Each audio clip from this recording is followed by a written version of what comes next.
Dan mari kita buka dalam kitab Lukas 17, ayat yang ke-7 sampai ayat yang ke-10. Lukas 17, ayat 7 sampai ayat yang ke-10. Siapa di antara kamu yang mempunyai seorang hamba yang membajak atau mengembalakan ternak baginya, akan berkata kepada hamba itu setelah ia pulang dari ladang, mari segera makan? Bukankah sebaliknya ia akan berkata kepada hamba itu, sediakanlah makananku, ikatlah pinggangmu dan layanilah aku sampai selesai aku makan dan minum. Dan sesudah itu engkau boleh makan dan minum. Ayat 9. Adakah ia berterima kasih kepada hamba itu? Karena hamba itu telah melakukan apa yang ditugaskan kepadanya. Demikian jugalah kamu, demikian jugalah gereja, demikian jugalah kita. Apabila kamu telah melakukan segala sesuatu yang ditugaskan kepadamu dalam pelayanan, dalam pekerjaan, dalam apa saja yang dipercayakan kepada saudara, hendaklah kamu berkata, kami adalah hamba-hamba yang tidak berguna. Kami hanya melakukan apa yang kami harus lakukan. Makanya tema khotbah malam ini melayani sebagai hamba yang tidak berguna. Dikatakan kami adalah hamba-hamba yang tidak berguna. Haleluya. Lukas 17 ayat 10. Demikian jugalah kamu, apabila kamu telah melakukan segala sesuatu yang ditugaskan kepadamu, hendaklah kamu berkata, kami adalah hamba-hamba yang tidak berguna. Kami hanya melakukan apa yang kami harus lakukan. Bapak Ibu, dalam kehidupan kita sebagai orang percaya, maka ada waktunya di mana Tuhan datang sebagai Tuan dan kita sebagai hamba. Ada waktunya di mana dia datang sebagai gembala dan kita adalah domba-dombanya. Ada kalanya dia datang sebagai guru dan kita adalah murid-muridnya. Ada kalanya dia datang sebagai raja dan kita adalah umat gembalaannya. Kita adalah rakyatnya. Tapi malam ini saya mau bicara kepada saudara sebagai Tuan dan hamba. Supaya Bapak Ibu dan saya jangan pernah lupa bahwa Yesus adalah Tuan kita. Dia adalah Baal Hamon. Baal Hamon itu adalah Tuan yang empunya tuayan. Dan kita adalah pekerja di kebun anggurnya.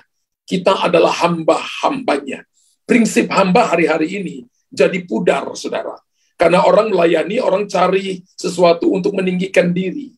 Supaya dia dipuji, ditinggikan. Padahal Lukas 17 ayat 10 berkata, kalau kita lakukan segala sesuatu, entah pelayanan, entah pekerjaan, apapun itu, kita harus berkata, kami adalah hamba-hamba yang tidak berguna. Kami hanya melakukan apa yang harus kami lakukan. Ini mudah diucapkan, tapi pada dasarnya prakteknya susah. Yang lebih sulit lagi adalah kita tidak bisa melihat isi hati seseorang. Kita bisa melihat tahu isi hati seseorang dari apa yang dia ucapkan. Saya beberapa kali nonton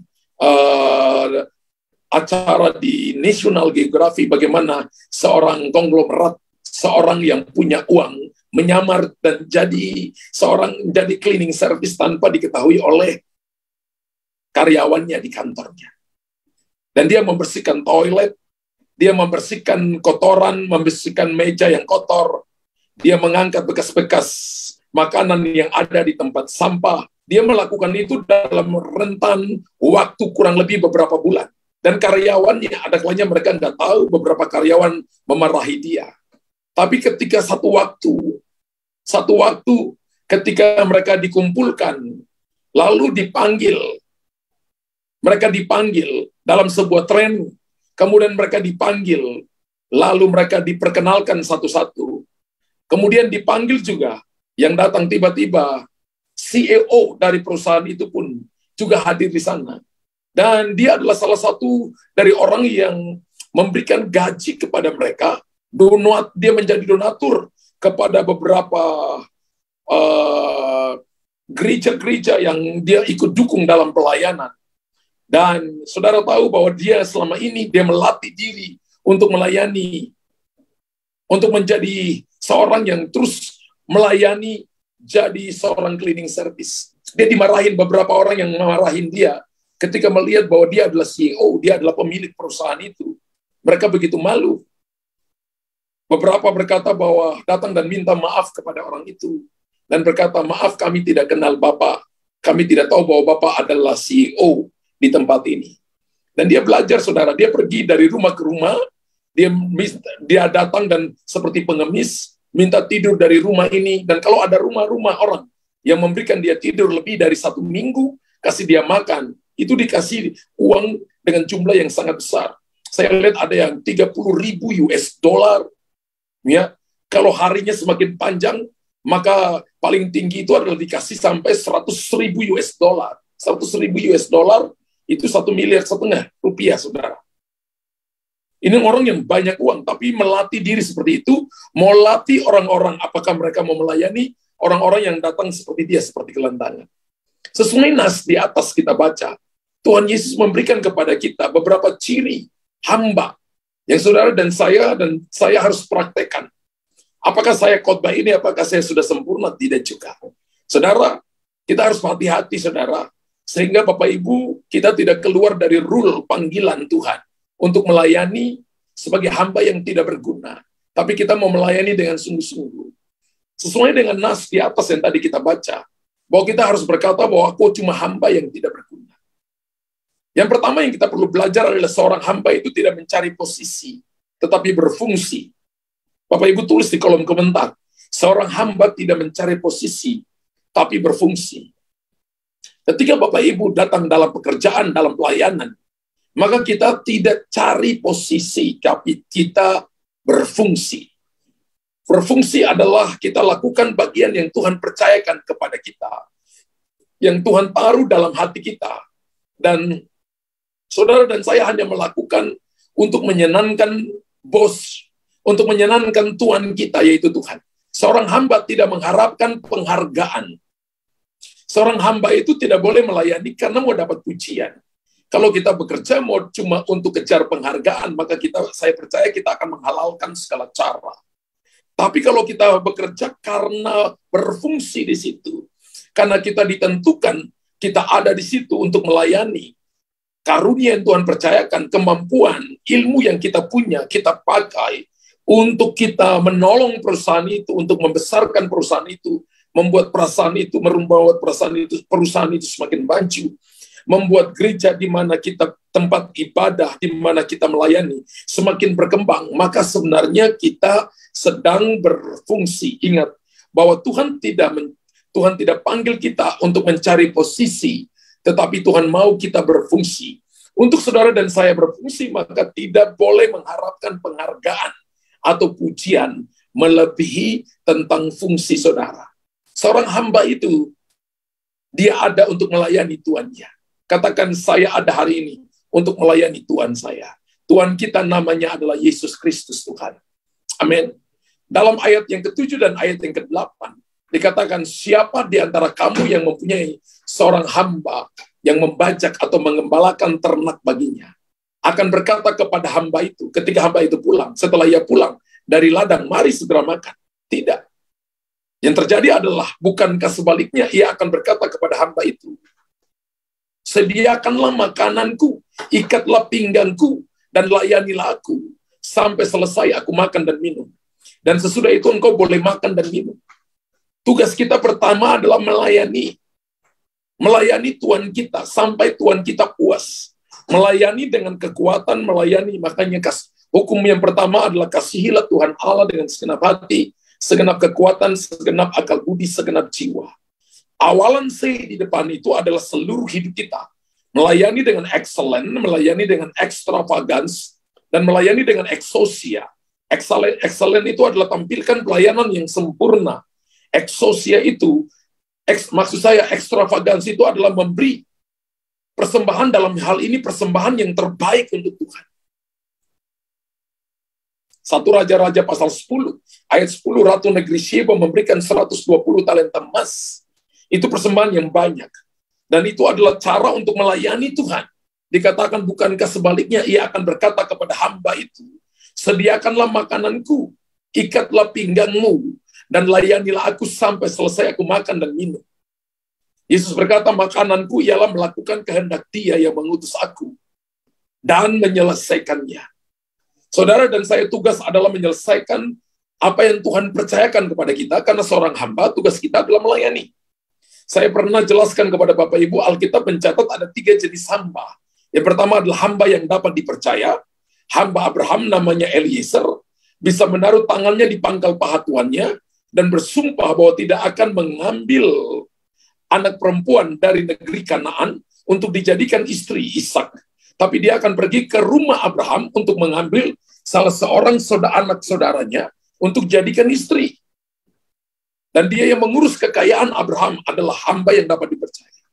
Hamba yang kedua dijelaskan dalam perumpamaan tentang kerajaan Allah oleh Tuhan Yesus, yaitu hamba upahan, yang masuk pekerjaan jam 9 pagi, pulang jam 5 sore, satu hari dapat 2 peser, atau 1 dinar. Hamba upahan. Dan hamba yang ketiga adalah doulos. Doulos itu adalah hamba yang tidak berguna, hamba yang betul-betul punya level paling rendah. Ada sebuah cerita bahwa kalau hari begitu dingin, maka hamba itu tugasnya dia harus memeluk tuannya ketika tuannya tidur. Kalau masih dingin lagi, maka dia harus tambahkan kain untuk menutup mereka. Dan kalau masih dingin lagi, maka perut hamba itu dibelah, lalu tuannya itu memasukkan kedua belah kakinya dalam perutnya, otomatis hamba itu mati. Jadi ini hamba yang tidak berguna. Dan ketika Tuhan Yesus datang ke muka bumi ini, Tuhan Yesus tidak mengambil rupa hamba yang dapat dipercaya. Tuhan Yesus tidak mengambil rupa hamba upahan. Tapi Tuhan Yesus mengambil rupa yang namanya hamba, yang namanya doulos. Dan tugas Tuhan Yesus adalah melayani sampai mati. Seorang hamba berkenan kepada tuannya itu kalau dia memberikan segala sesuatu dengan segenap hati. Kalau kita melayani tidak dengan segenap hati, maka kita bukan hamba yang dikatakan tadi bahwa kita bukan melayani sebagai hamba yang tidak berguna. Kita masih menuntut hak. Kita masih melayani karena kalau orang tidak hargai kita, kita marah. Orang tidak puji kita, kita marah. Orang tidak kasih shalom kepada kita, tidak memperhatikan kita, tidak bicara dengan kita dengan baik, kita marah. Ingat bahwa dalam perikop Lukas pasal 17 ini, saya jelaskan kepada saudara bahwa ayat 7 sampai ayat 10, bahwa kita melayani sebagai seorang hamba. Seorang hamba itu cuma mencari perkenanan tuannya, melayani tuannya. Demikian juga saudara dan saya, bahwa kehormatan dan kemuliaan kita yang terbesar itu adalah karena kita melayani Tuhan. Bapak Ibu mungkin ketika melayani, Bapak Ibu tidak dianggap oleh orang lain, Bapak Ibu disalah mengerti oleh orang lain mungkin bicara kepada kita dengan perkataan-perkataan yang tidak menghormati kita, tapi selama kita melayani dengan hati yang tulus, kita mencari perkenanan Tuhan. Amin. Kita melayani bukan karena posisi, tapi karena fungsi. Melayani karena kehormatan, kemuliaan nama Tuhan Yesus. Itu yang Tuhan mau Bapak Ibu Saudara dan saya lakukan. Dan saya percaya bahwa hari ini kalau kita lakukan ini, maka saya percaya bahwa orang akan melihat bahwa Tuhan menyertai kita. Saya ulangi Bapak Ibu bahwa kita tidak ada di dunia ini untuk membesarkan nama gereja. Tuhan tidak suruh kita membesarkan denominasi. Denom itu adalah cari nama. Tapi Tuhan mau kita terlibat secara tubuh Kristus. Gereja GBI Christ Kingdom Family. Yang punya pelayanan ada healing and prophecy. Dan mujizat pagi. Tidak mencari nama. Tapi bagaimana kita berfungsi. Bagaimana jemaat yang ada di sana berfungsi. Bagaimana Bapak Ibu tahu ini panggilanku, ini bagianku. Ada yang melayani dengan tenaga, ada yang melayani dengan pemikiran, ada yang melayani dengan keuangan, ada yang melayani dengan dia bisa bicara dengan baik, ada yang melayani dengan karunia, ada yang melayani dengan kemampuan, yaitu hatinya yang mau ikut dalam doa, ada yang melayani dalam tim profetik, tim musik, pujian, penyembahan, multimedia, kameramen, ada yang melayani sebagai usher, ada yang melayani seperti sekarang ini, anak-anak multimedia, yang urusan kita bisa ditampilkan di Zoom, karena mereka melakukan untuk kehormatan, kemuliaan, karena mereka melayani Tuhan. Melayani Tuhan bukan seperti saya yang hanya memberitakan firman, bukan seperti saya yang hanya mendoakan orang, tapi melayani Tuhan itu adalah bagian di mana Bapak, Ibu, dan saya ditaruh di sana, lalu kita lakukan untuk Tuhan kita. Kalau kita lihat Kolose pasal yang ketiga, ayat 23 dan ayat 24 adalah dikatakan begini, lakukanlah segala sesuatu seperti untuk Tuhan dan bukan untuk manusia.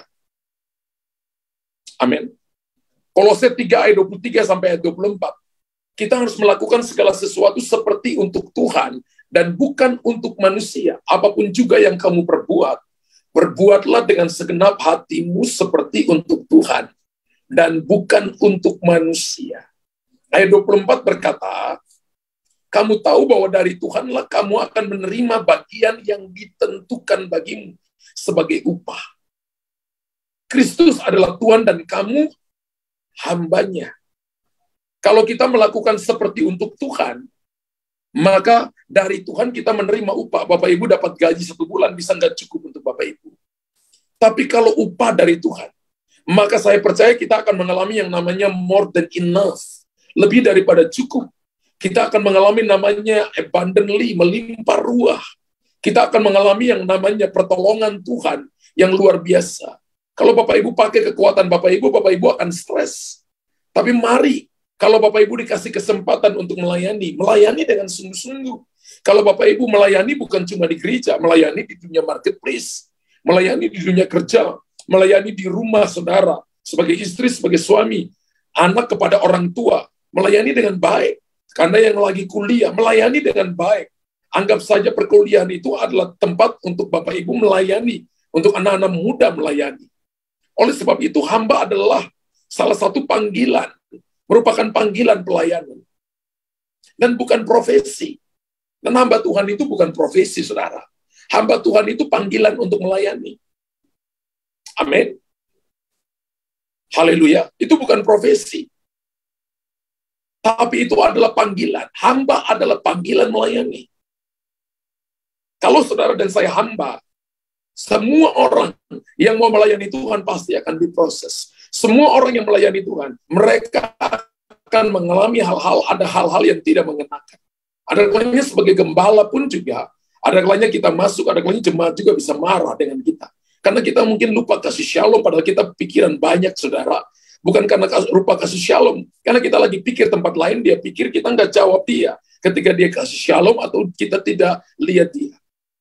Haleluya. Ada jemaat yang berkata kepada saya, Pak Gembala, ketika saya ada kalanya shalom dengan Bapak kok nggak pernah jawab saya. Ada jemaat yang ngomong saya seperti itu. Saya katakan, minta maaf Ibu, maksudnya bukan tidak jawab, mungkin saya nggak dengar. Saya lagi mikir banyak hal dan mungkin kan, ya Ibu shalom dan saya nggak jawab. Orang bisa marah kita, saudara. Ya, dan bagi saya itu hal yang biasa. Dan kalau Bapak Ibu tahu itu salah, minta maaflah.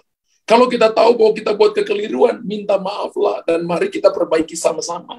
Nggak ada orang sempurna yang melayani Tuhan. Kita adalah orang-orang yang punya kekurangan. Amin. Karena itu melayanilah sebagai hamba. Amin. Yang tidak berguna. Yang pertama itu adalah berfungsi pada bagiannya. Kalau berfungsi pada bagiannya dan tidak cari posisi, maka saudara akan lihat perkara-perkara besar, perkara-perkara hebat. Satu waktu, salah satu hamba Tuhan dia cerita kepada saya, pastor, satu waktu, saya waktu itu masih di bawah pengembalaan, dan saya ingat waktu itu saya sedang pergi pelayanan, dan saya diutus pergi ke pelayanan sampai ke luar negeri. Hampir 1 bulan. Dan ketika saya pulang, dia katakan, tempat duduk saya sudah didudukin oleh orang yang selama ini saya pimpin. Dan dia berkata, kan saya dengar kamu akan diutus untuk dipindahkan ke kota lain. Dan saya sudah dipilih untuk gantikan kamu. Dia duduk di situ. Sehingga ketika dia kembali, dan dia katakan gini, kemudian saya mau marah dia, tapi ada suara dalam hati saya, pelayanan itu bukan posisi, tapi berfungsi. Lalu selama beberapa bulan itu, 6 bulan itu, dia melakukan bagian yang dipercayakan kepada dia dengan sangat baik. Dan ketika dia diutus sehingga akhirnya dia mengembalakan di satu kota sampai hari ini. Dan saya lihat bahwa hamba Tuhan ini, dia melayani tidak untuk cari posisi. Dia lebih baik mundur, orang lain maju, daripada bertengkar karena posisi. Amin. Ingat bahwa panggilan melayani kita adalah panggilan hamba, adalah panggilan melayani. Bukan sebagai profesi. Kalau sebagai profesi, Bapak Ibu mungkin 5 tahun, ada orang lebih baik kita diganti. Tapi panggilan pelayanan itu adalah melakukan panggilan kita. Kalau panggilan saya adalah healing prophecy, kalau panggilan pelayanan saya adalah kesembuhan dan nubuatan, maka saya lakukan bagian itu. Kalau panggilan Bapak Ibu adalah nasihati orang lain, nasihatilah. Kalau panggilan Bapak Ibu adalah men-train orang lain, melatih orang lain. Kalau panggilan Bapak Ibu adalah konselor, lakukanlah dengan setia. Kalau panggilan Bapak Ibu adalah deliverance, lakukanlah.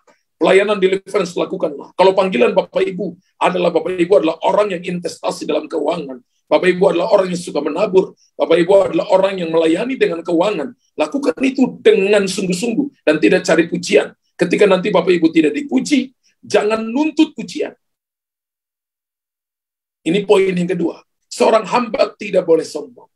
Kalau yang pertama tadi, seorang hamba melayani bukan karena posisi tapi berfungsi. Yang kedua, seorang hamba tidak boleh sombong. Bapak Ibu tulis di kolom komentar, seorang hamba tidak boleh sombong. Tidak boleh sombong itu gini, tidak mengharapkan ucapan terima kasih. Ketika Bapak Ibu melayani, ketika Bapak Ibu lakukan yang terbaik, jangan mengharapkan ucapan terima kasih. Saya diceritakan oleh seorang anak Tuhan. Ketika dia memberi, dan ketika orang minta terima kasih kepada dia selalu balas, jangan minta terima kasih kepada saya, Pak. Saya sudah tahu ini bagian yang Tuhan percayakan kepada saya. Saya melayani dengan keuangan. Saya melayani dengan pengalaman. Saya melayani dengan kekuatan saya. Saya melayani dengan waktu saya. Hari-hari ini, langka saudara. Karena orang melayani dan ingin berkata bahwa saya paling hebat. Kalau nggak Anda ambil saya, maka itu tidak terjadi. Kalau nggak ada saya, maka nggak jalan.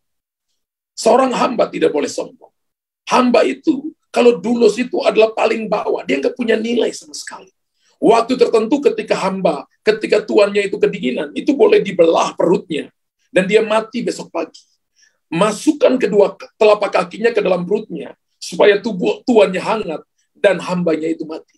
Hamba itu ketika melayani tidak mengharapkan ucapan terima kasih sama sekali. Kalau Bapak Ibu dan saya tidak diberikan terima kasih, maka jangan nuntut Bapak Ibu. Lukas 17 ayat 9 berkata begini, adakah ia berterima kasih kepada hamba itu? Karena hamba itu telah melakukan apa yang ditugaskan kepadanya. Kita didik anak-anak kita untuk kalau orang tua lakukan sesuatu ada ucapan terima kasih. Tapi kalau Anda melayani Tuhan, dan saudara dan saya, misalnya Anda melayani, Anda khotbah, dan ada orang, Anda diundang pergi khotbah, dan selesai khotbah orang gak kasih Anda, misalnya persembahan kasih dan sebagainya, jangan nuntut terima kasih. Beberapa kali saya punya pengalaman, di mana saya diundang untuk pergi pelayanan, dan ketika saya pergi, mereka katakan, pastor, saya nggak punya uang untuk bayar pastor punya tiket. Saya bilang, nggak apa-apa, saya datang melayani Tuhan kok. Dan ketika saya datang, saya lihat gerejanya besar. Dan saya dalam hati saya berkata kepada Tuhan, Tuhan, iman untuk punya gereja besar satu waktu nanti kami akan punya juga. Dan saya nggak nuntut apakah nanti mau dikasih persembahan kasih atau tidak. Saya nggak nuntut. Saya datang, saya latih hati saya untuk melayani dengan baik. Haleluya. Amin. Ketika Bapak Ibu dan saya latih seperti itu, maka saya percaya Tuhan itu nggak tuli, Tuhan itu nggak buta. Tuhan itu melihat orang yang melayani dengan sungguh-sungguh. Alkitab katakan bahwa setiap orang yang melayani Tuhan dapat 5 berkat istimewa, masih ingat? Dapat perlindungan Tuhan, dapat penyertaan Tuhan, dapat tuntunan Tuhan, dapat supply Tuhan. Supply ini kan kekuatan, kesehatan, berkat, keuangan, promosi. Dapat promosi Tuhan, yang kelima dapat kuasa Tuhan. Adakah ia berterima kasih kepada hamba itu? Karena hamba itu telah melakukan apa yang ditugaskan kepadanya. Enggak ada. Tuhan tidak berterima kasih sama sekali. Seorang hamba tidak boleh sombong. Ketika Bapak Ibu melayani, akibat daripada kita tuntut terima kasih, sehingga akhirnya kita sombong. Kita merasa kita paling hebat. Kita merasa kita paling bisa. Kita merasa bahwa saya punya karunia, saya punya kemampuan, saya punya talenta, saya punya kedudukan, saya punya harta, saya punya kekayaan. Lalu kita mulai sombong. Padahal kalau kita lihat ulangan, kitab ulangan berkata begini, kalau nggak salah ulangan pasal yang ke-8, ayat 17-18 berkata begini, Tuhan yang memberikan kepada kita kekuatan untuk memperoleh kekayaan. Jadi sebenarnya tidak ada kemampuan kita sama sekali. Kalau Tuhan nggak berikan kepada kita hikmat dan kekuatan, kalau Tuhan nggak buka pintu-pintu bagi kita, kalau kita nggak diberikan pemberian dalam bentuk karunia dan talenta, maka kita nggak Kita bukan siapa-siapa. Kita sebenarnya hamba yang tidak berguna. Seorang hamba melaksanakan tugas yang diberikan. Itu merupakan tanggung jawab dan kehormatan yang Tuhan percayakan kepadanya. Haleluya. Tuhan berkata kepada Yosua, aku akan membesarkan nama. Yang membesarkan nama Yosua adalah Tuhan. Bukan Yosua berkata, sekarang Musa sudah mati, saya yang jadi pemimpin. Yosua tidak mengangkat diri, Tuhan yang membesarkan namanya. Jadi kalau nama Bapak Ibu satu waktu nanti dibesarkan oleh Tuhan, maka tidak ada yang bisa komplain, tidak ada yang bisa turunkan. Ketika Tuhan buka pintu, maka tidak ada yang dapat menutup. Ketika Tuhan menutup pintu, maka tidak ada yang dapat membuka. Sebagai hamba, tugas kita adalah melaksanakan tugas yang diberikan tanggung jawab oleh Tuhan kita, dan itu adalah satu kehormatan. Amin. Kalau Bapak Ibu bisa melakukan pekerjaan bisnis dan orang lain diberkati, itu satu kehormatan. Lihat itu sebagai kesempatan untuk nama Tuhan dipermuliakan. Kalau kita bisa melayani sebagai apapun, dan kita bisa melakukan dengan sungguh-sungguh, maka itu satu kehormatan. Saya sudah lihat bahwa ada orang yang melayani sebagai office boy di gereja, sekarang jadi gembala, dan dipakai Tuhan dengan luar biasa. Saya lihat ada orang yang tiap hari nyapu, office boy di gereja nyanyi, dan hari ini jadi hamba Tuhan. Dan saya lihat bahwa Tuhan itu kalau promosi orang, Tuhan gak lihat dari mana latar belakangnya, tapi Tuhan lihat isi hati seseorang. Saya juga temukan orang yang lahir dari keluarga yang sederhana, yang tidak punya uang banyak, sekarang jadi bisnismen yang diberkati oleh Tuhan dengan luar biasa.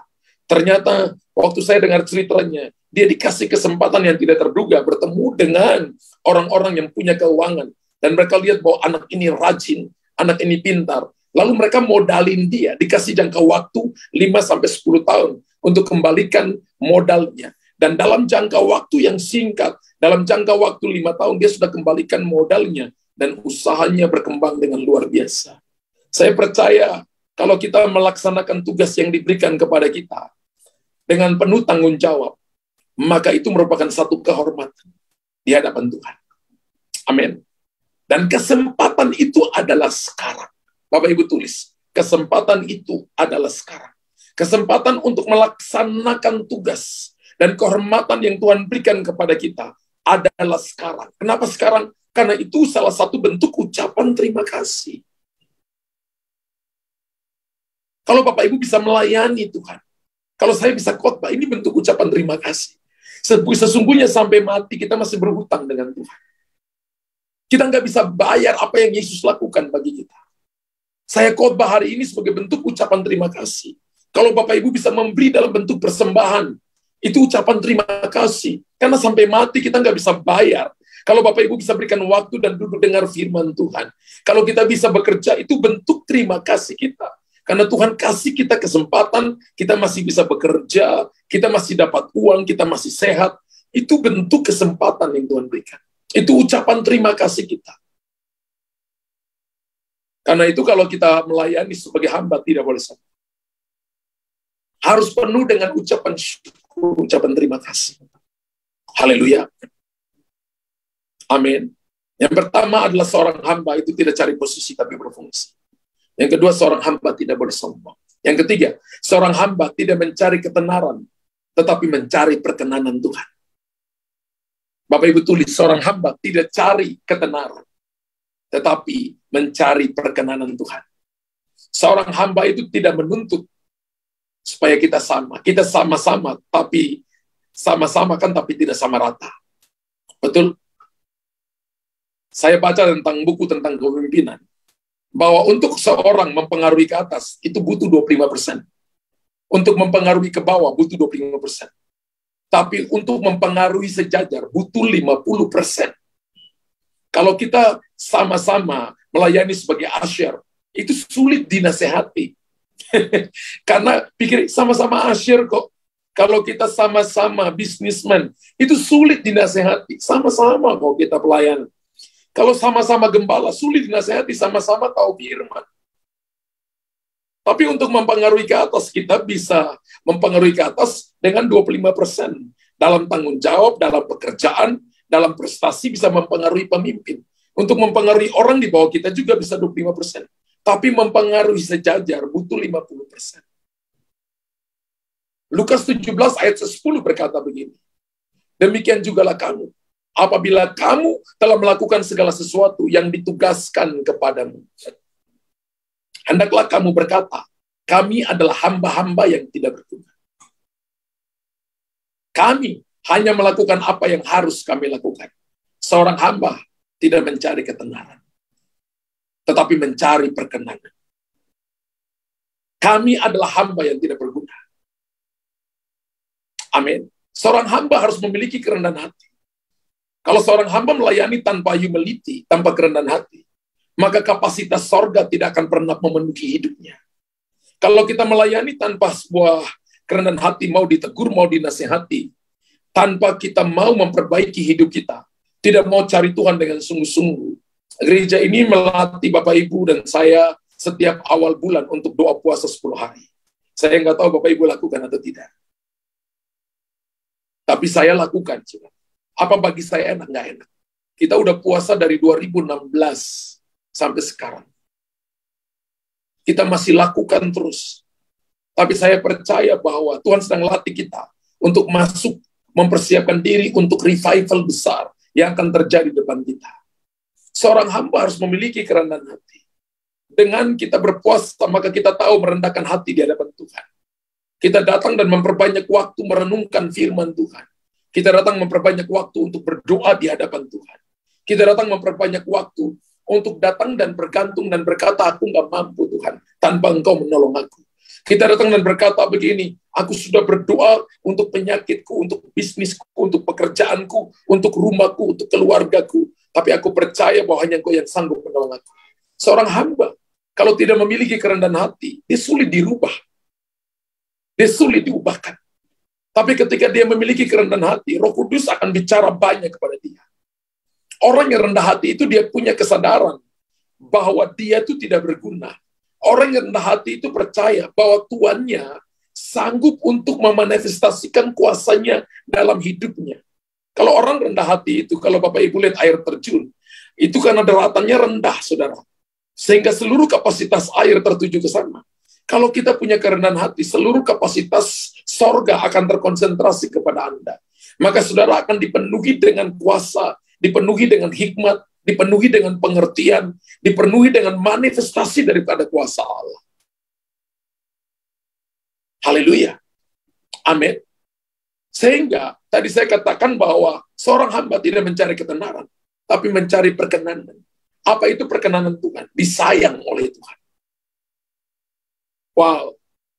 Oleh sebab itu, saudara sebagai hamba Tuhan, sebagai anak-anak Tuhan, sebagai orang Kristen, sebagai orang percaya, sudah sepantasnya kita ini sadar akan status kita.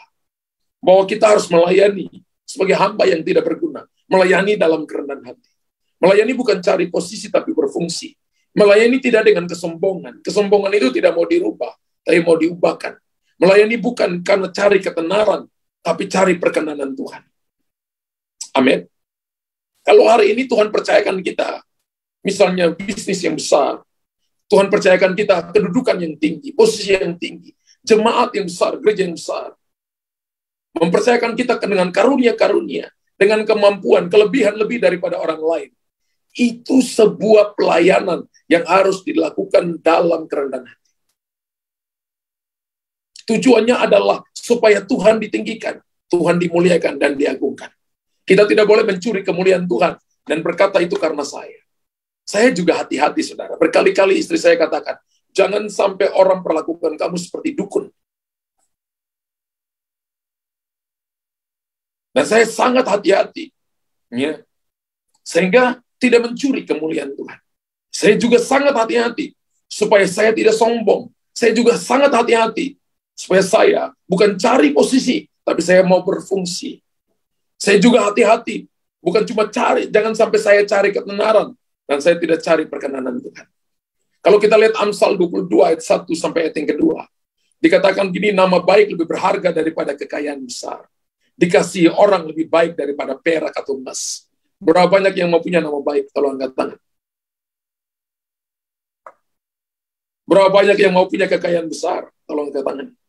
Berapa banyak yang mempunyai perak dan emas yang melimpah ruah di rumahnya. Berapa banyak yang angkat tangan. Semua kita mau. Tapi ada yang lebih baik dari nama baik. Ada yang lebih baik daripada kekayaan besar. Ada yang lebih baik daripada emas dan perak. Yaitu kita mendapatkan perkenanan Tuhan. Yang kita cari di sini adalah perkenanan Tuhan. Saya berdoa ketika Anda dapat perkenanan Tuhan.